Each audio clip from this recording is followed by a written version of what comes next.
खबर है बोज़दार वडा मां तव्हां शेयर कयूं पिया। बोज़दार वडा में मरहूम हाजी अली शेर पहियार जे इसाले सवाब लाइ ख़ैरात जो प्रोग्राम थी गुज़रियो है। सिकंदर मलाह जी रिपोर्ट मुताबिक़ मिलाद शरीफ़ में मरहूम हाजी अली शेर पहियार जे बराए इसाले सवाब ख़ातिर ख़ैरात फ़ी सबीलिल्लाह जो प्रोग्राम थी गुज़रियो, जंहिंमें सिंध जा मशहूर नात ख़्वान हाजी मखणो फ़कीर महर ऐं ख़ान मोहम्मद चाचड़ ऐं साथियनि नातूं पढ़ियूं आहिनि। उन मौक़े बाद अब्दुल गफ़ार पहियार के रस्म पग पाराई वई। पग जो पहिरियों वर साईं सुल्तान सिकंदर शाह हाशमी ॾियारियो आहे।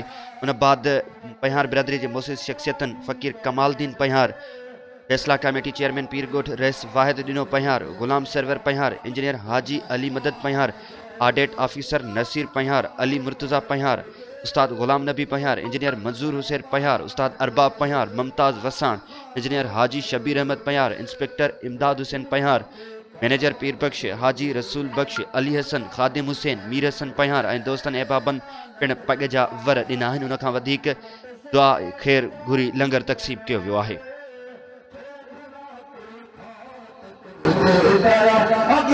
मेहमान जो